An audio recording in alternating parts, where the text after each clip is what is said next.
Yeah, you gotta Welcome be to like, Fly Nubian Money, where we help you master your mindset and maximize your money.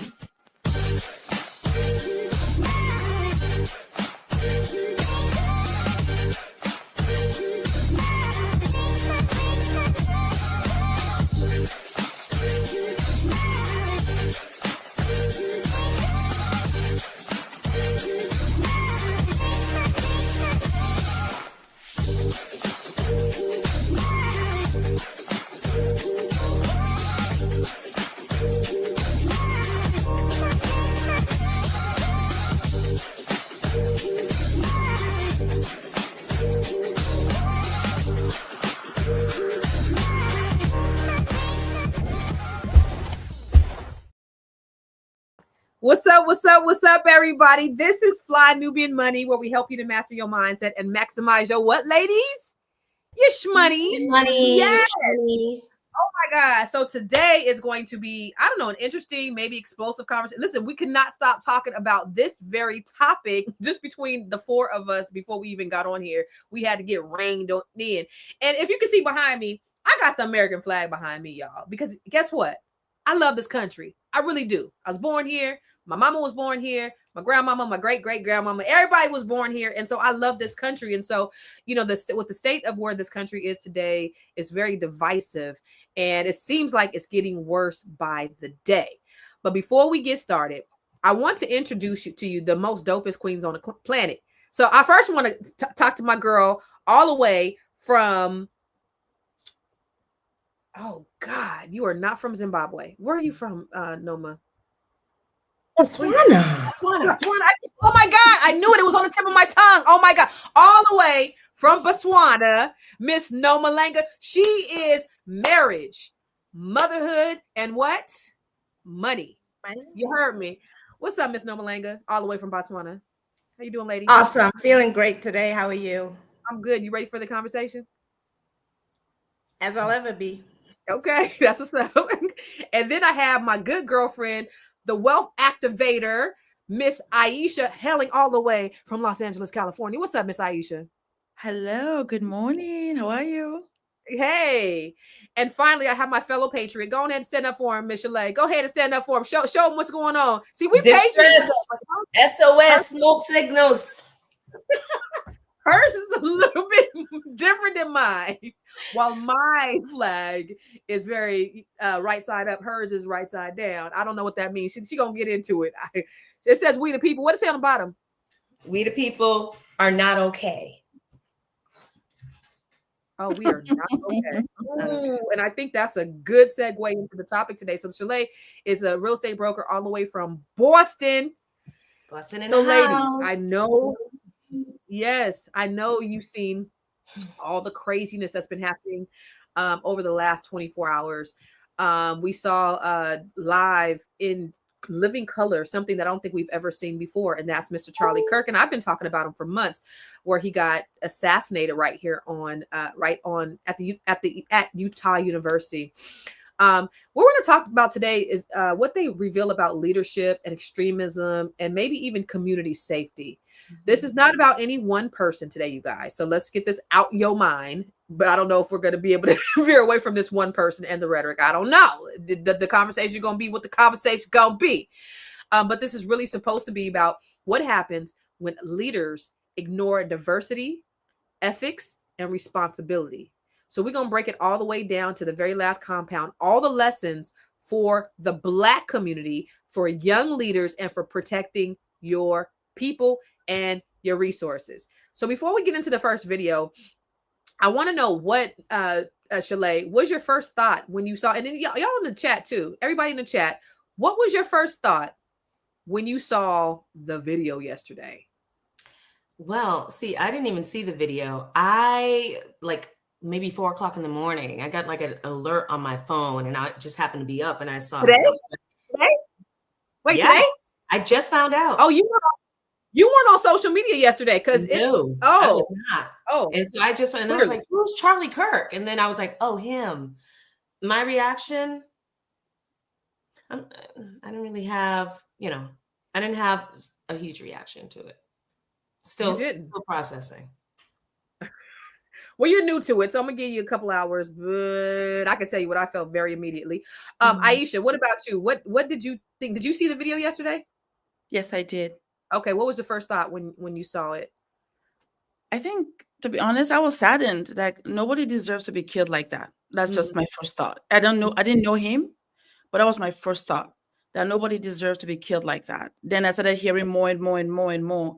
Then I said, okay, I can see, but that was my first thought. Okay. What about you, Noma?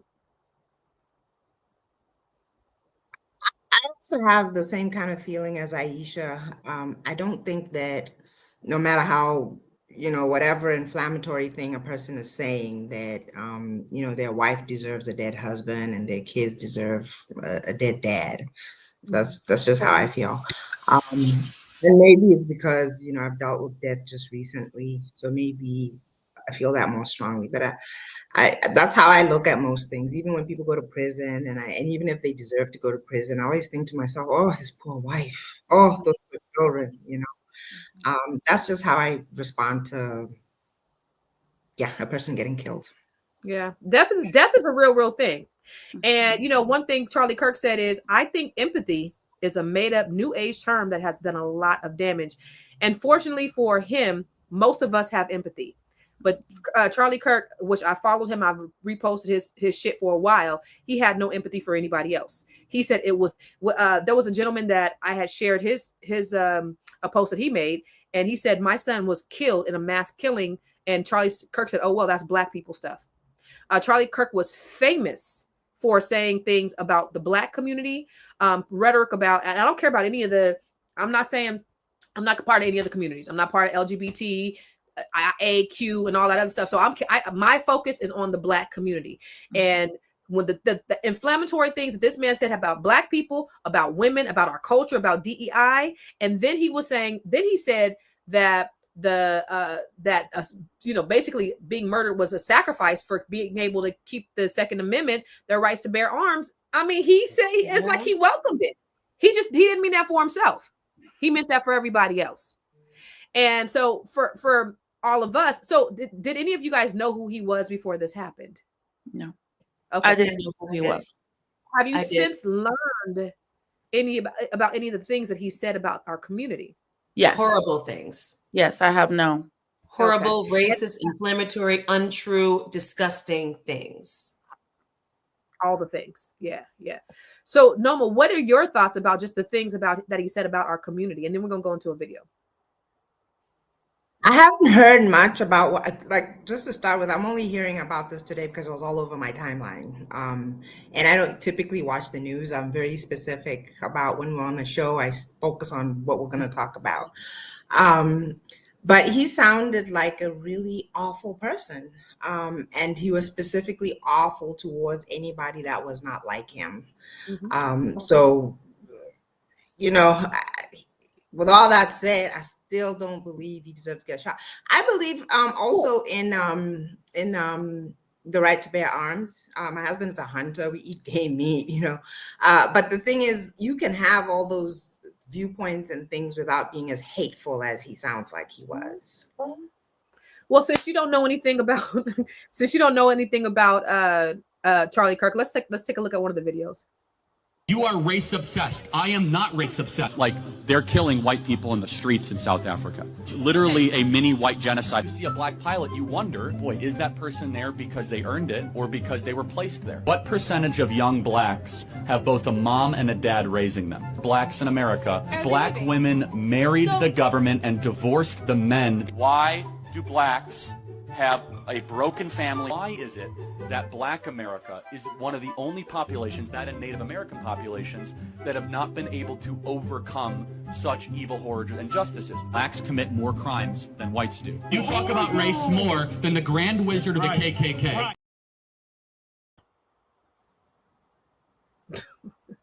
So this is who we're talking about. Someone who there's so many things. He blatantly lies. He talks about race all the time, and he cannot seem to get black people out of his mouth. He could not. Him and Candace Owens, they was partners. They did a lot of stuff together, but they could not seem to get black people out of their names out of their mouth. Now, what do you think about black people who empathize with this rhetoric? I'll start with you, Aisha. I can understand, as a human being, if you think about humanity, you might have that immediate reaction. But then as time goes on, you learn more and more, then you temper your emotions, understanding the situation around what happened. And just hearing what he said, just a little, I know they're all cut specifically for us to listen to today.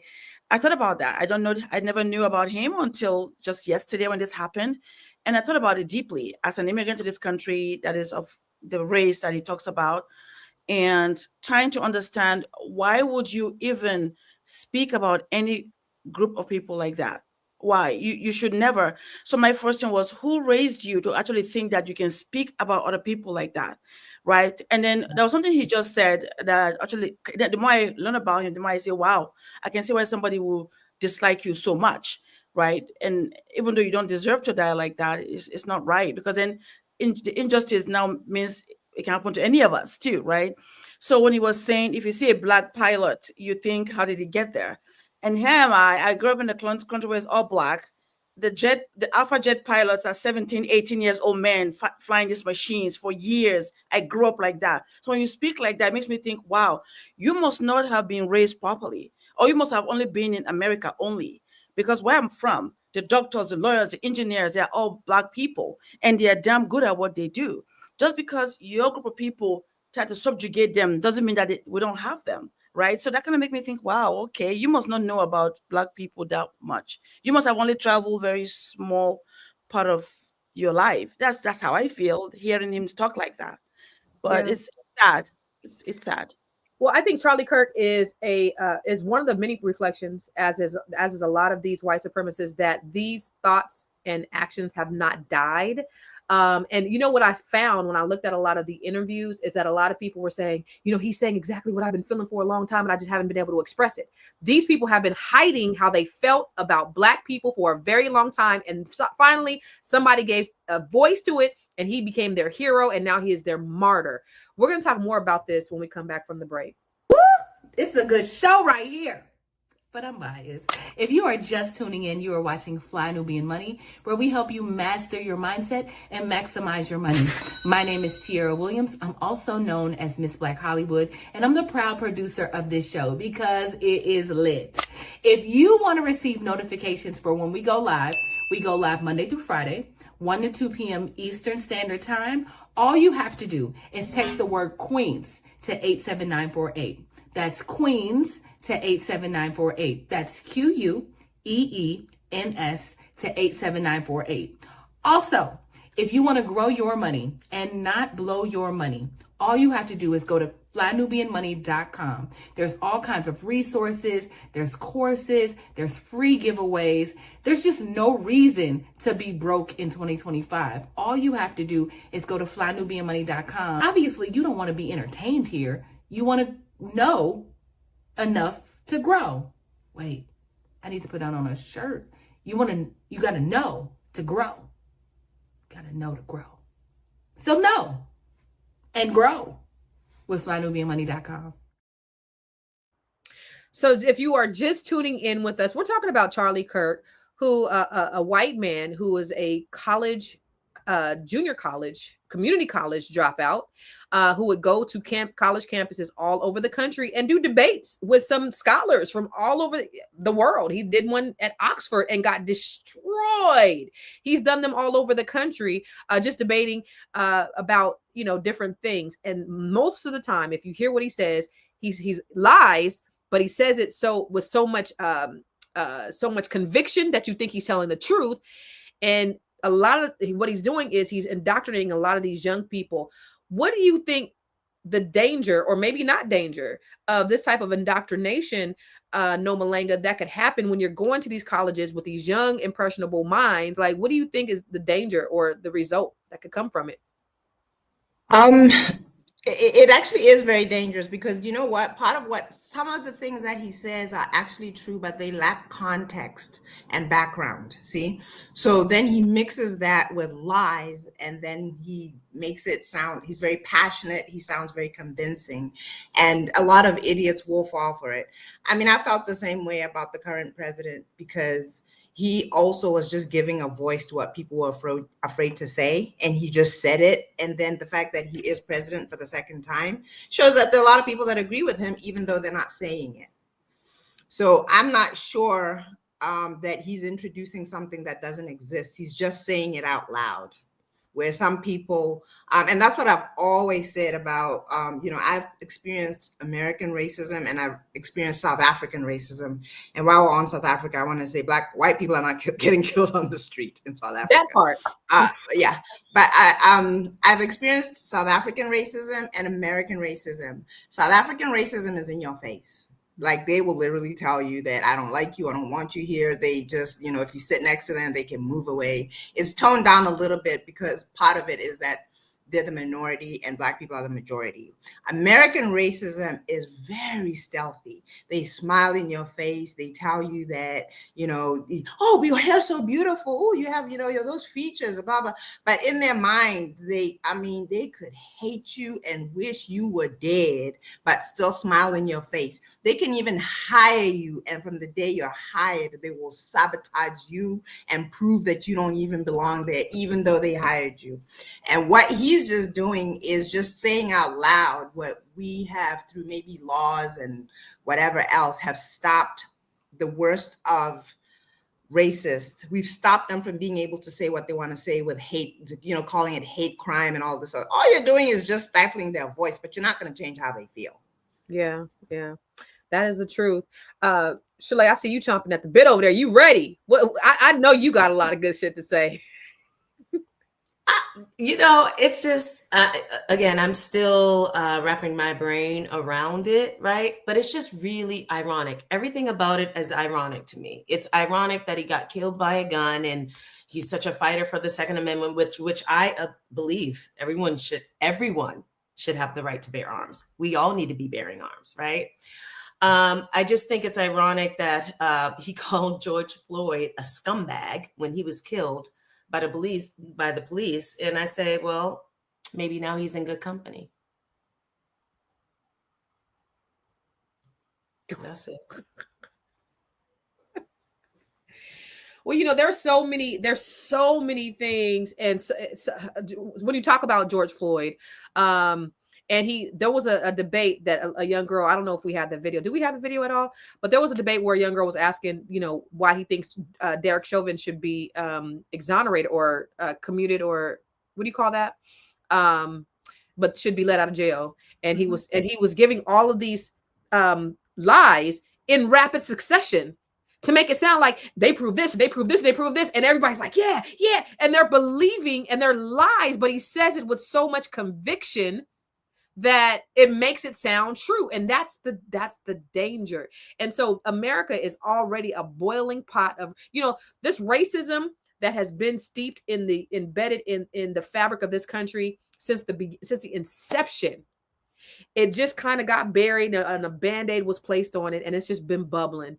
It's been bubbling. And then you let a Negro named Barack Obama become the president, and it blows the lid off of it. These people have lost their mind. They could no longer contain themselves. And this is what happened when you vote a Negro into office. This is the result. Let's go to the next video. And then did you guys have anything to add to that? I do. No. Although I believe that no one should be just murdered, right? We can't live in a society where people are just murdered for their beliefs. We just cannot. We can't. I don't condone it, and we can't condone that, right? But again, the irony of the empathy that I'm hearing about, we're talking about, that we see even Black people giving this situation, because this person doesn't have empathy for George Floyd, for Black people, for Black women. I believe he said that Black women don't have brain processing power. Brain power, so yeah. I don't understand. I don't understand, like, the empathy. I mean, although we can't live in a society that's like an eye for an eye, because that's just a dangerous society. But I believe that one of the videos, a woman said that this could change the political landscape forever. It's the same thing. Other people have been assassinated for their beliefs. This isn't, I don't see anything different about this is their second coming of Jesus. This is their new martyr. They are going to take this and they are going to run with this. This man has sacrificed his life for the cause of white supremacy. And this is what this is.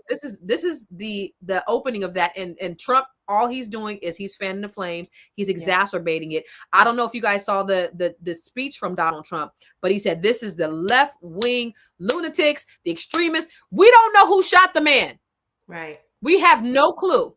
He named all the people who were harmed, all the right-wing people. He didn't name any. How, as a leader of a whole country, do you take one side of a country when you are talking to the whole? That's divisive. He's doing it on purpose. Right in front of our faces. Why do you think? Right in front of our faces. And these people with this third grade education, they don't see it. That's why they shouldn't be able to vote. Anyway, let's go to the next video. So Charlie Kirk died today. He was murdered. He was murdered. He was murdered. And people are replaying the video. They're replaying the video as if it's something. They're replaying the video as if it's something to be replayed. I don't know. He's 31 years old. And so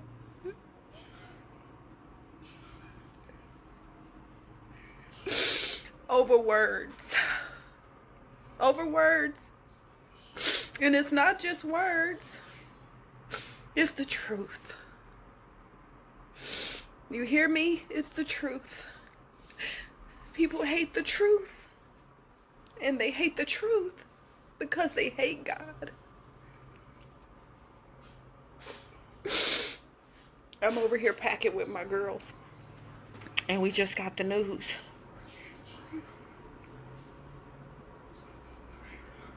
I don't know how to feel because I know there's a scripture that says when the righteous are taken from the earth, that the wicked consider it. They don't consider that the righteous was just removed from the wrath to come.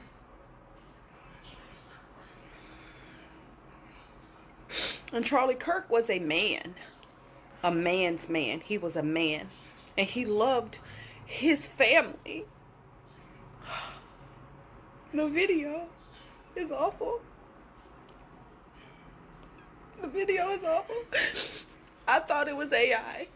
I was watching it with my sister here, because we're packing. I thought it was fake, but it's not.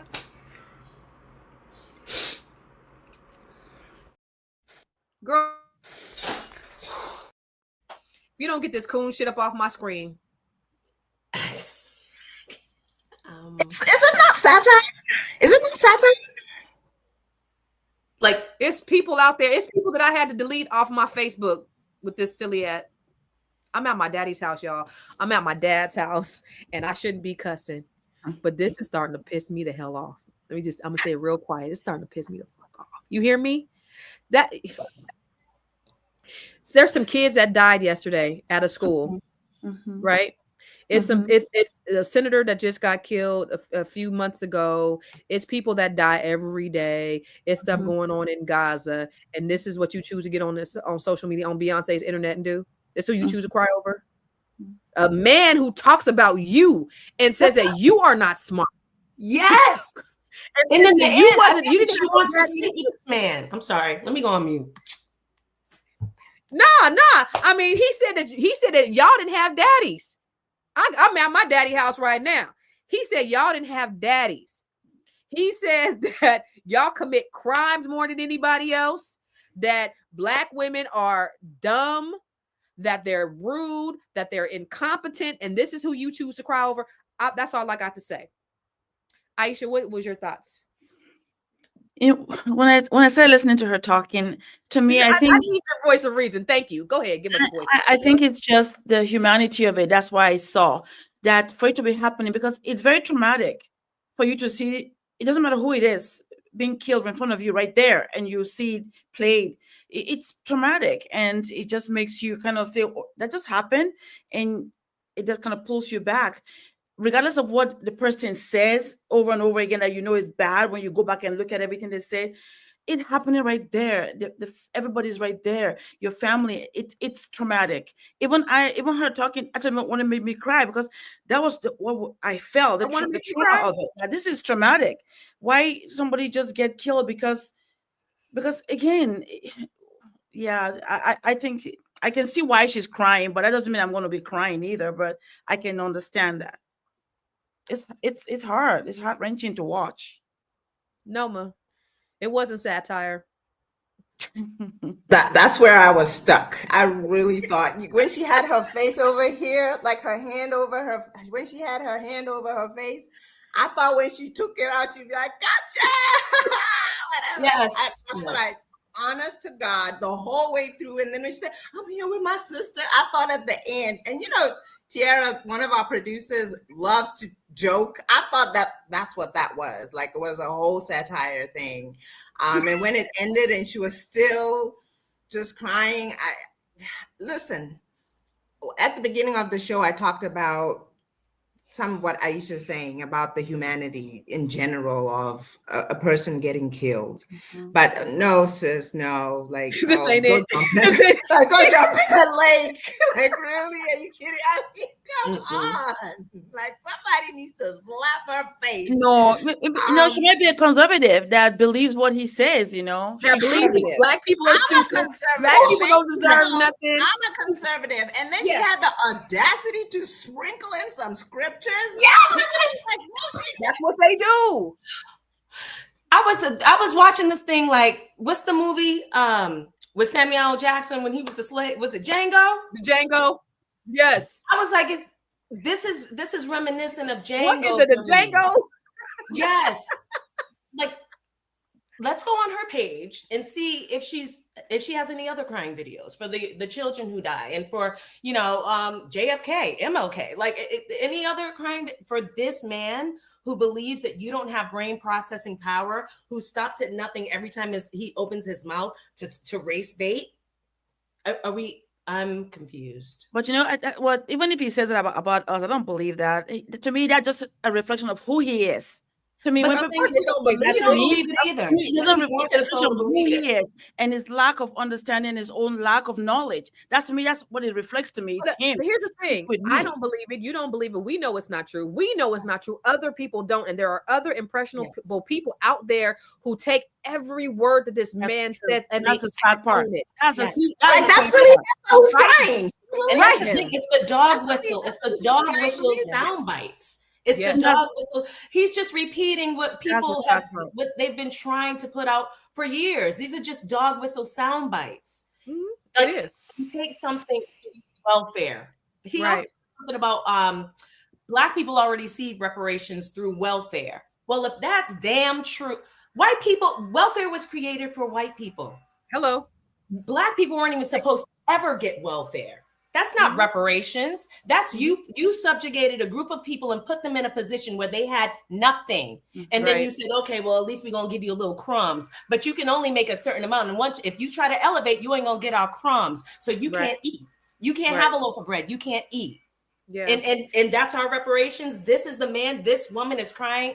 I can't, y'all. People like him are the ultimate gaslighters.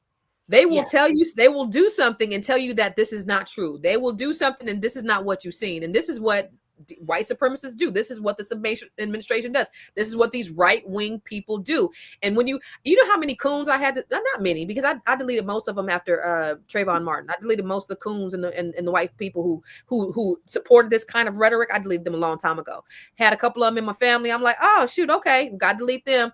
But I already let them know, if you think like this, if you sympathize, and listen, none of us on here are saying that he deserved to die. Nobody did. It was jarring. It was terrible. Like, nobody wants to see that. That was, when I saw that, at first I saw the one from way in the back and I was like, dang, I think he might be dead. Then I saw the one up close and I was like, oh, he dead.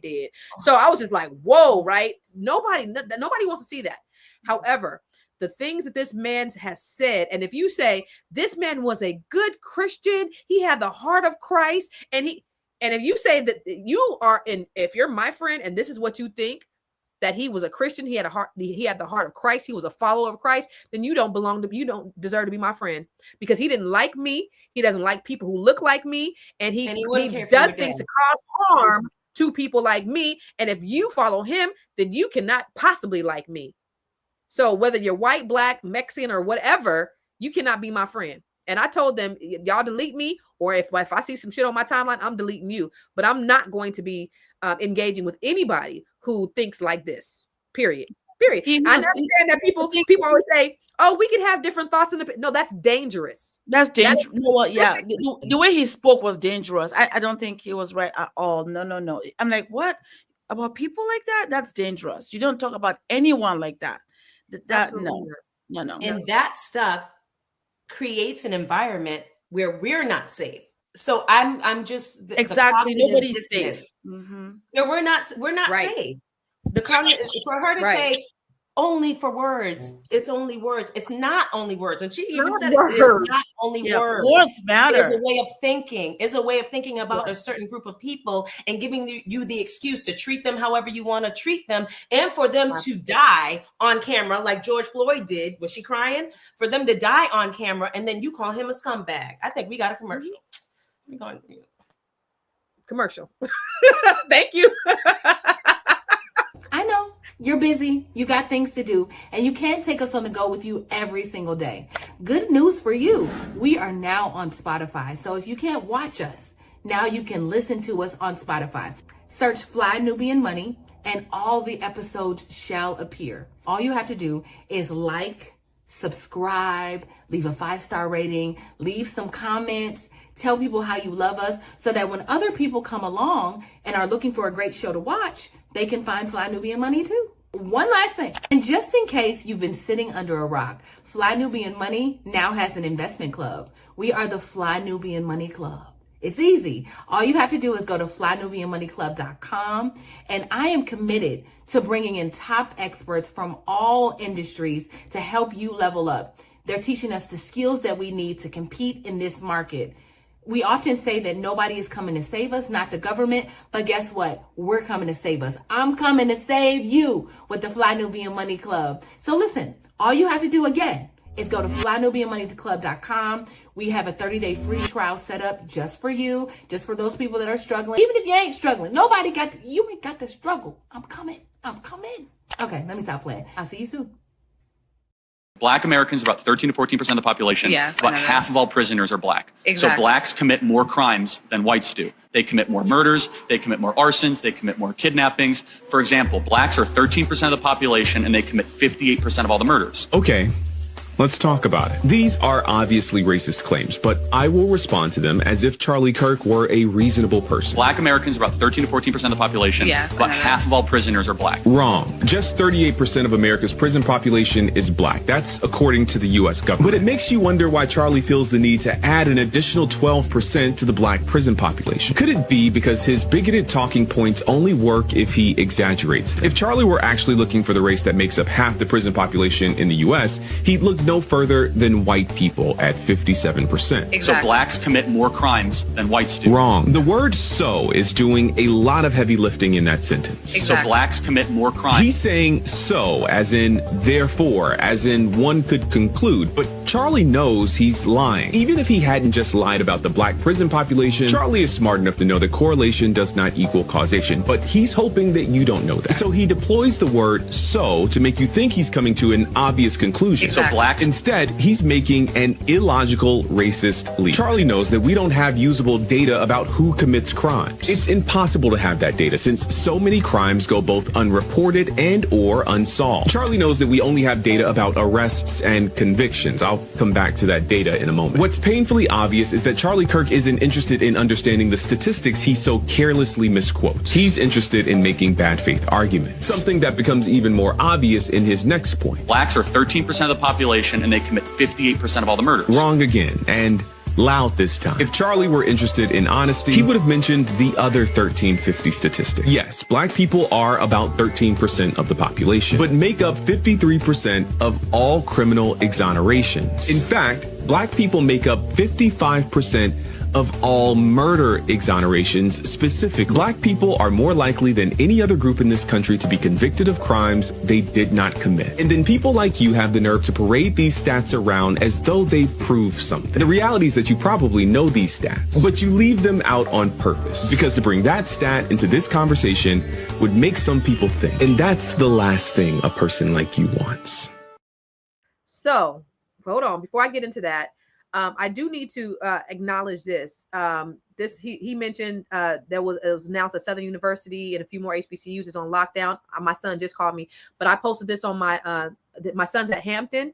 There's a lockdown down at Hampton, and I posted this about 2 hours ago on my Facebook page, and it looks like HBCUs all over the country are being targeted today. So my daughter's at Howard.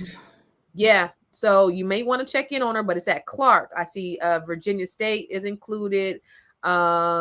Who's at Southern University, Fayetteville, VSU, ASU. So they're all getting threats all over the country. They're targeted all over the country. So I wanted to bring that up. Now you see how ironic is that? A white man gets killed. They don't know who killed him, but now HBCUs are being targeted.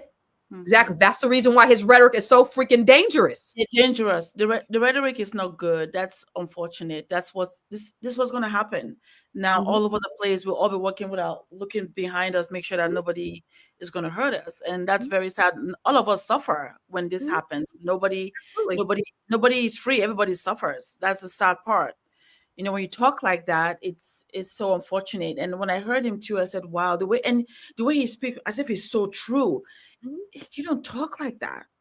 So when I see these coon ass black people on the internet crying over this is what happens. This is why you cannot cry. This is why you cannot be empathetic, because this is real. Now our kids are in danger because of this type of dog whistling that is exacerbated by the president of the United States. Oh, by the way, as well. This is the reason why this is so dangerous. So they talk about the Second Amendment, to the right to bear arms. It's not going to be any fun when the rabbits got the gun and black folks start arming up in the way that they are arming up. And that's what y'all need to be doing, is start arming up like they are. But I want to go to that video, you guys. Shalaye, you was like, clock it. What did you think about the video? That's the one that did like maybe 600,000 or something like that on my page yesterday. That video was amazing. The way he broke down everything that he was trying to do there, which, you know, you can see someone doing it, but the way that he broke it down and dropped the mic, I'm like, what is this young man's name? Because I want to follow him. I mean, I just wrote down something. Half of all prisoners are black. I can't believe this man prepped his lips to even say that. And the thing that he left out is whatever the percentage is. I think the young man said 38% of prisoners are black. We know why that is, and there's a whole history. See, this kind of he tries to say things. 58% are exonerated. 58% exonerated. Yeah, exactly. But we already know. See, he's trying to jump over the fact. We know why the incarceration rate is so high for black people and black men in particular, because 13th Amendment, they put that in place purposely after slavery to re-enslave us. We know why that is, but he's counting on people not knowing why that is. Exactly. Exactly. Well, I mean, you got to think about it. All of their followers got third-grade educations. That's the reason why. Noma. I think the guy who was talking was giving him too much credit, and saying, well, he's a smart person and he knows that he is not like smart. I think he believes most of what he says, even though he exaggerates it. I think he actually believes all that. And then he said that he does. So he said he doesn't believe what he's saying. He believes it. And then he said, well, he's smart enough to know this. And I was thinking, nope, he is giving him way too much credit. He is just dumb as a rock. And he's just spewing out a bunch of rhetoric, and then it's like a really stupid person getting a microphone, and then they just get to say all the stupid things that they believe or think, and that's who he really is. And then he incites a bunch of other stupid people, and then they all rah, rah, yeah, yeah. Please don't say that he knows that this is no. I don't think he even knows the statistics. He just heard somebody say 50% of the people in Britain are black, and black people are so bad, and he just kind of people do that. A lot of people do that. I don't think he knows. I don't think he's ever looked at a stat. He just heard somebody say some things and then just repeated it. And I don't think that he knows better. No, he actually believes all the garbage he is spewing. He actually believes that black people are dangerous. I almost said shit. He's crazy scared. You said it. He's like crazy scared of black. I mean, he is the typical white supremacist, stupid person, and he has just got a mic to spew all that. Listen, a lie don't care who tell it, and if you tell lie long enough, somebody bound to believe it, and that's what it is. And that's what it is. People, this country is so sick with racism that they rather believe a lie than the truth. Yeah. They would rather believe the lie if it makes them feel good, if it somehow goes with their belief of their supremacy, and I've been mistreated and they took from me, and they got black women being I don't know if you guys seen the one, and I don't know if we have the video where he talks about black women, and he talks about Ketanji Brown, and he talks about Michelle Obama. These are all DEI hires, and what they were saying was, if it wasn't for affirmative action, I wouldn't have gotten to college. Not because they're not smart enough. Maybe they didn't test as well as white people. Maybe they had poor education, but when they got into college, they had to perform. They don't set the bar lower once you get in college. You got to perform like everybody else. You don't get your degree. They don't set the degree bar lower for everybody else. But perhaps getting into college was more of a challenge because maybe their background was different. There's a whole lot of reasons.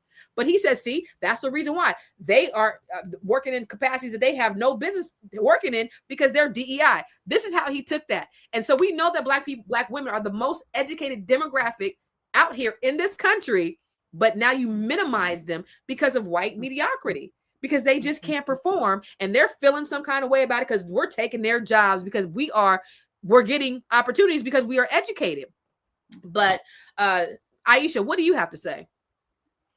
Yeah, when he was saying all the statistics, I was listening to him too, and the first thing I said was, "Wow, I said you must be really dumb to actually think that you believe those things that you're saying.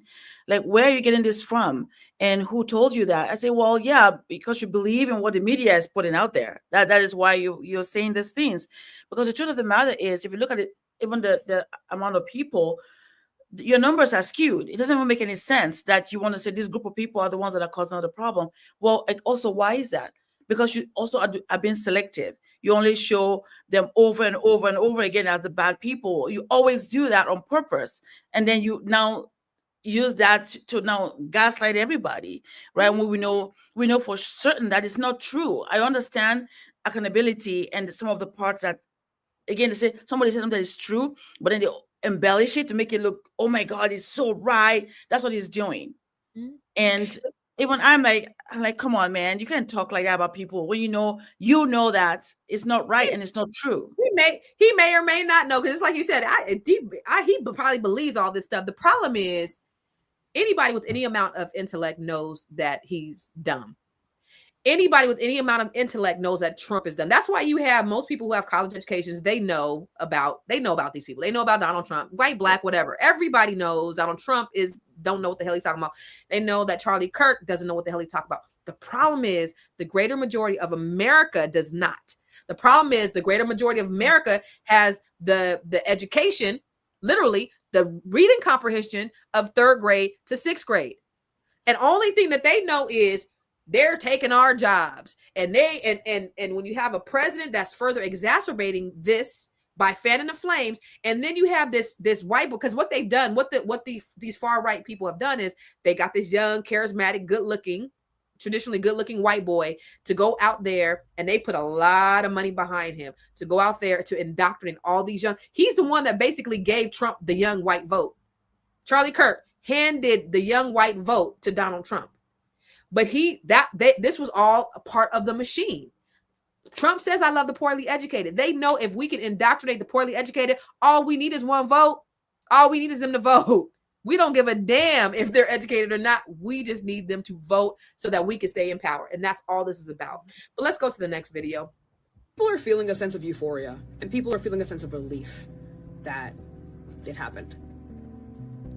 But I think it's really important that, and I keep saying this, that we quell this with a sense of stoic realism, and that this event has changed our political landscape, not for the better. Personal feelings towards him, even you wishing this on him a month ago, yesterday, 3 hours ago, actualization of the event is the issue. It's not wrong for you to hate his guts.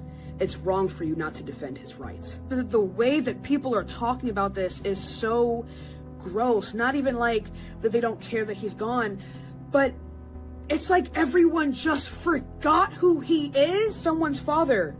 What are you talking about? Does that suddenly forego? The issue was not that he was someone's father. The issue wasn't even that he was a person. The issue is that this changes our political landscape and justifies unaliving people for their opinions, even when they are not elected officials with direct control over legislation.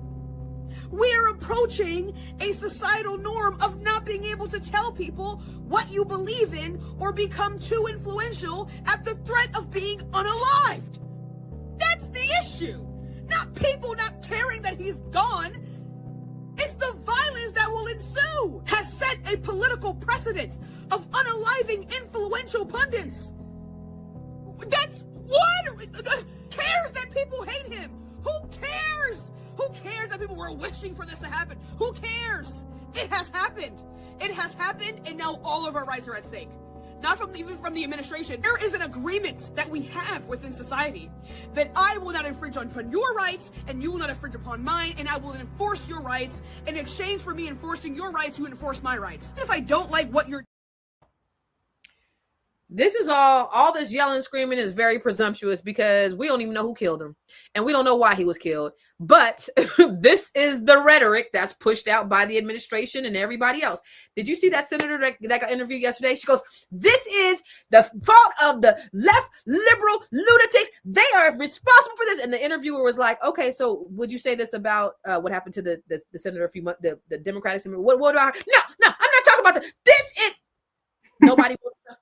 But nobody even knows who killed. Mm-hmm. So this is what they're pushing out. This is the play. Oh no. So she could do all that yelling and screaming, but we don't even know who killed the man. Shalaye. It's still scary though. It's still scary. It is scary. I agree with her on you defend my rights, I defend your rights. I think we should all be agreeing on that in society, right? And I agree with her. We should be approaching this with stoic realism. Mm-hmm. Like, okay, it happened. This is real. Okay, what are we going to do about the actual criminal event that happened? Cool, right? But he does not have direct control over legislation. That stood out to me. If he is an influencer, if he is a pundit, he does. Because these people who make the laws, a lot of them, most of them, they are swayed by people like him and Elon Musk who are not politicians, and they should not be slaying legislation, but they do. So this is the thing. We've gotten away from what it's supposed to be, and the legislature taking things into their own hands and making laws based on what is happening and what the American people want. We're so full in this country of influencers that the influencers do actually influence politics and laws that affect real people in real time. So although I agree with some of the things she said, I don't understand the outrage about it, but I agree that if it's wrong for one person, it's wrong for another person. But I think we're conflating a lot of this. This thing's getting conflated. And I just don't understand the outrage about this specific person. I'm still working through it. It's very scary because it's gonna, like, I like what you keep saying, Constance, is like we're really making a lot of assumptions because we don't know who shot him, right? Mhm. But the assumptions, again, because he can spew all that. I mean, I was already kind of feeling this way when a bunch of white people from South Africa were put on a plane and brought here over a lie about them being killed. I was already like, wow, you know, again, just a lie, and then like a whole bunch of action after a lie, based on a lie, a whole bunch of stuff. I'll tell you guys what actually happened to me. I came to the United States when I was only 19 years old, and I've lived there basically my whole adult life. Around the time that Trump was was the first time that I was not able to renew my green card just the same way I had done it. He closed down centers. He did all kinds of things to keep Black immigrants out of America. Then he goes and he gets a bunch of white people from the most racist country in the world, second to America, and he flies them in here. And I think that we're just seeing now the climax of this whole thing. It was always coming, you know, it was just coming. And now this guy getting killed is going to embolden a bunch of people, God forbid, but that's how it looks to me. It's going to embolden a bunch of people to say, well, you know, they killed him for his opinion, and it's the Blacks or it's the minorities or whoever it is, and we're going to get them. We're going to revenge. We're not going to let this, not in my country. And, you know, I think it's very scary. It's very scary. I mean, we essentially have gone from a melting pot to a boiling pot. Right now, America is a boiling pot of just hatred and animosity. And they are, you know, the country has never been so divided since the Civil War. And the Civil War was was really about, you know, somebody wanted to take away slavery and somebody wanted to keep slavery. And it was all economics. This is about race. This is about economics too. So now you got to understand, you know, that Lyndon B. Johnson quote, if I could take the lowest white man and convince him that he's better than the best colored man, he won't even know you picking his pockets. Hell, give him somebody to look down on everything he owns. So this is for the people in power. How do I stay in power? I confuse the masses with all of this racial rhetoric to keep them divided so that I can just stay in power and keep my money and all of me and my friends and let these motherfuckers fight over and over again. And we just watch them. We be kings and we just watch everybody doing all that. We have them doing our bidding for us. We'll just throw in a little confusion, a little hate, all that stuff.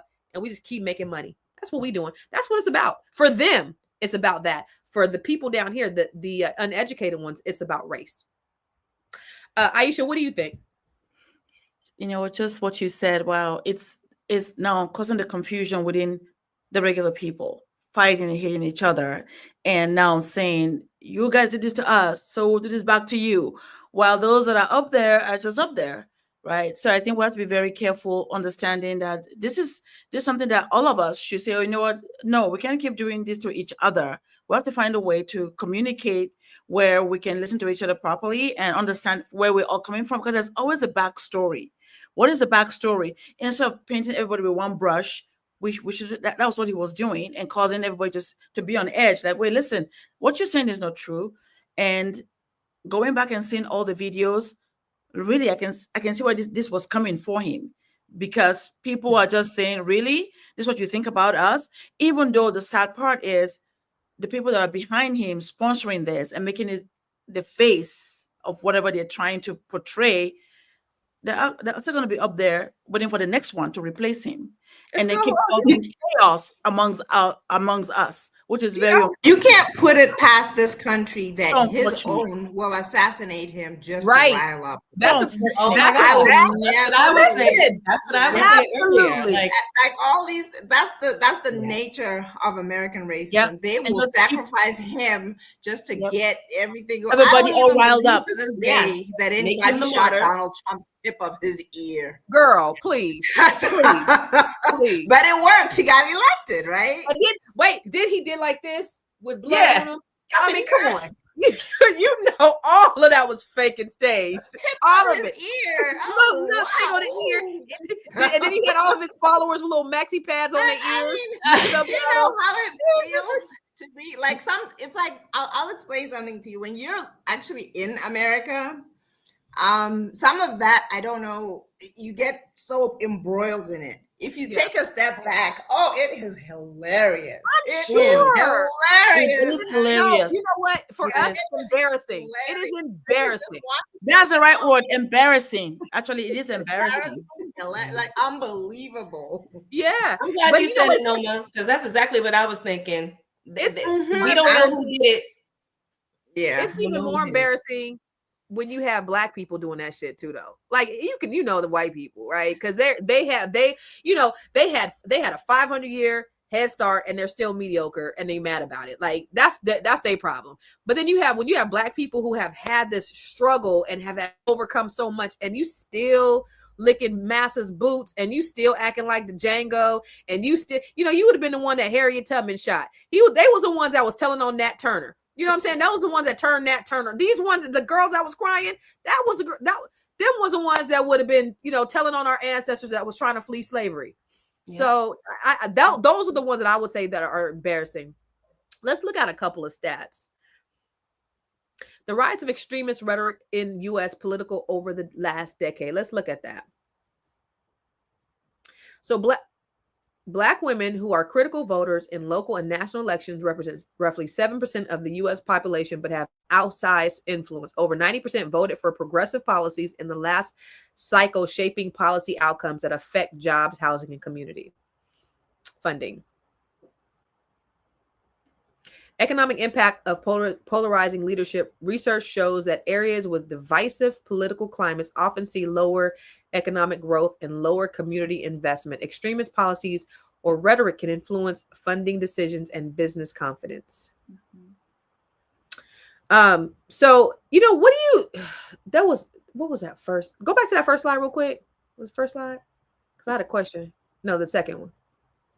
Maybe it's the second one. Polarized but have an outside influence over voter progressive policies in the last cycle, shaping policies outcome. Okay, maybe there was something in my mind that I wanted to ask you before we get out of here, because I know we got to get out of here, and I know I want your final thoughts. Has anybody? I know you, Shalaye, you just got on this morning at 4:00 in the morning. You just saw it for the first time, so you really didn't. You really haven't interacted with anybody on your Facebook. I've had to delete some coons. Has anybody else have gotten into anything, or anybody like has anybody else like had to have any dialogue with anybody regarding this? Yes, No? I did. No.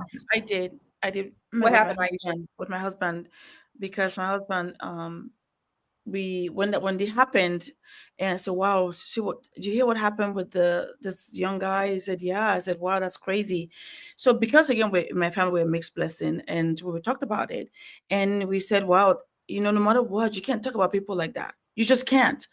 And the first thing we say is, "Why would you even think the thing that you be so emboldened to be speaking like this and think that's what's going to happen to you?"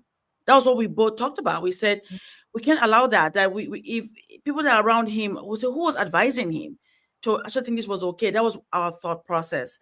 But nothing's happening to Donald Trump. He talks garbage every time he opens his mouth, and nothing happening to him. And really, but we did say that. We said, why? Who's allowing this to think this is okay? And that was our thought. That was our interaction between just my husband and myself, because I never talk about politics at home, but that was so jarring to us that we had to have a discussion about it. And we said, wow, people need to, be empathetic and think about people where they're from, and be kind and not just speak like that just because you feel you can. Right. So the thing about Charlie Kirk is, I just think he hadn't been punched in the face enough, and a good punch in the face would have been sufficient. That would have done it, and I would have cheered for a good punch in the face, but he did not deserve to die. But a good punch in the face, oh God, that would have been perfect for him. Perfect. We're gonna give our final thoughts. We'll start with you, Aisha. Final thoughts. Yeah, I think this is a very difficult situation that happened, and I'm sure we all have our mixed feelings and thoughts about it. But I think at the end of the day is no one deserves to die like that, regardless of their rhetoric that they spew out. We should have that control in our own self to try to not do something like that to anyone, just like we don't want that to happen to us. right? So I think that's what I'm thinking. I hope that with this happening right now, all of us will find a way to dialogue properly and to learn to respect and be kind to each other and find a way to empathize, no matter what you think about someone or where they come from or what they do or how they behave or their culture. Unless you walk in their shoes, you have no right to be so certain about what you think about them. So I think that is my final thought. And I hope that this will help us to find a way to learn how to speak properly and respect people and who they are and where they come from. Where can I find you? Yes, you can find me at the Black Business School as one of the coach there, and also at www.aishavirzi.com. If you have any question about your insurance, I can help you with that. Thanks so much. All right. Miss Nomalanga, what's your final thoughts? Get out. I'm being funny. I'm being funny, but I really don't believe that America is a safe place to be. I've always loved my dual life where I get to enjoy America, I get to enjoy Botswana, I get to enjoy South Africa. But since Donald Trump, I've just felt less and less like why go there? Why be there? And I know, we have to stick it out, fight for our rights and all of that. But I just feel like, y'all, if you can get out, get out. That's how I feel. If you want to know where you can find me, actually, I have so much digital real estate that I forget sometimes. I'm also an instructor at the business school. I have 2 courses. One of them is how to emancipate yourself from the workplace. It gives you a blueprint for how to, if you're working a full-time job, to create the infrastructure and the things that you need to do before you leave your job and be independently, financially, and otherwise. The other one is about homeschooling Black children, which again is very current and very relevant right now. Both of those courses at the Black Homeschool. And I never do a show without mentioning our charity that we started in Botswana. It's called Paths for Our Girls. We do always appreciate the support, especially the one that comes from this audience. If you would like to donate to our charity, which takes care of girls who experience period poverty and often are not able to go to school because they're in their period and they don't have the supplies, please go to pathsforourgirls.com. Even the smallest amount helps. Awesome. I know why you don't want to come back to America, because I heard you rich. Dr. Boyce, I was on Dr. Boyce's show the other day. He was like, oh yeah, my friend Nomalanga, she lives in Botswana. She's rich. Oh, that's why you don't want to come back to America, because you rich. He means my personality and my, No, take that background off. We know you rich. We know you live in the palace, girl. That's why she don't want to come back. Her ass rich. Thank you, lady. Dr. Boyce actually came to Botswana and came to my mother and my father's house. Yeah, and he said you're rich. Yeah, I know. That's how he knows that you're rich. I don't know what that means. That's how he knows. All right, Miss Shalaye. This is tough today, and again, it's just hitting me in the face this morning. Still processing. I believe that we need to have a society where people can speak and have the freedom to say what they want to say and have the opinions that they have and not be subject to being murdered in the street. I do believe that. And I believe that extends to all of us in all races, in all communities.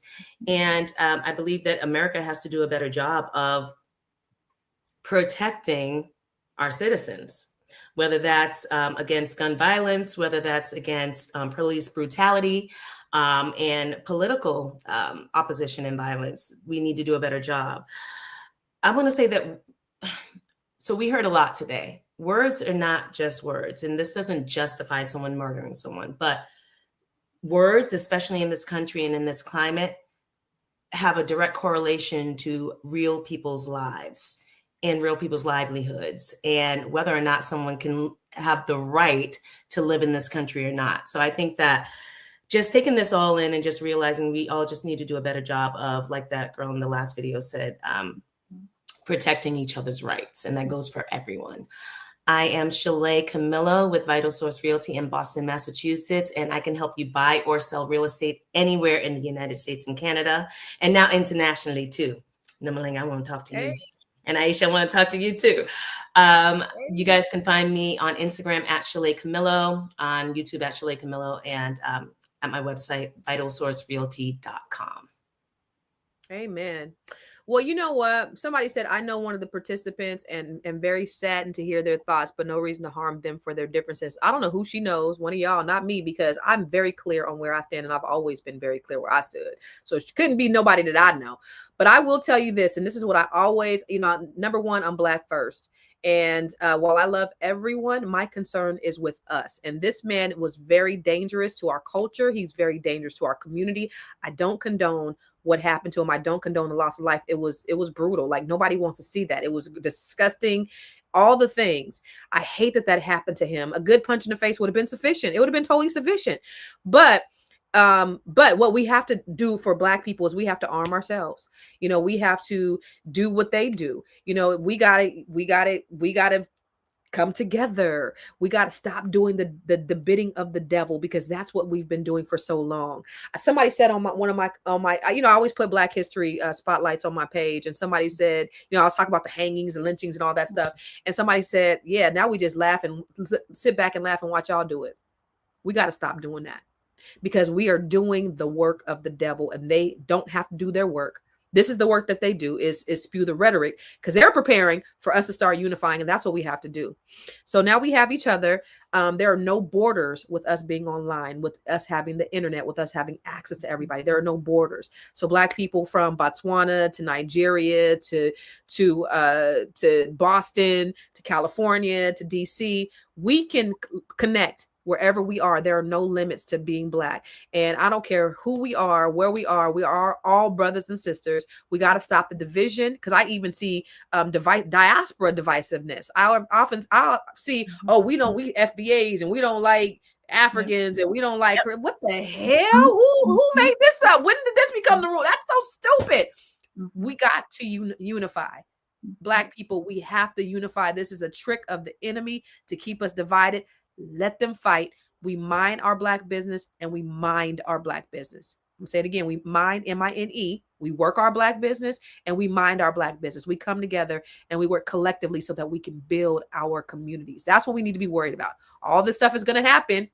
Let's stay mindful, and let's keep working together. All right. So where can you find me? Oh, tonight I'm doing me and Dr. B. We got a real estate thing coming up, real estate training coming up. Let me see. Wait. Oh, that's not it. Hold on. I'm not on I have a real estate thing coming up. You guys, text the word Queens to 87948.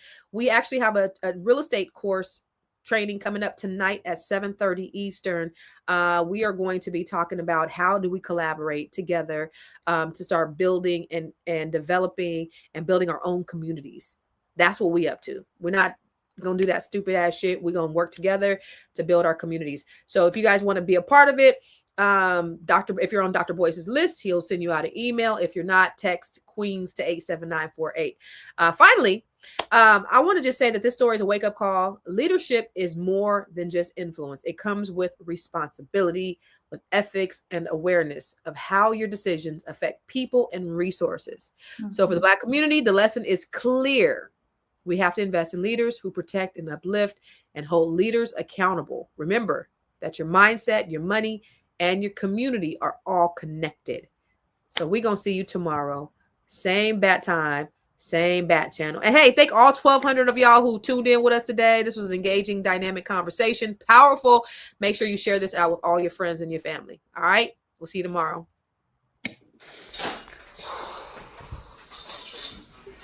So Charlie Kirk died today. He was murdered. For real? He was murdered. Really? Really? Really? Really? And people are replaying the video. They're replaying the video as if it's why you do this? Why you do? You playing?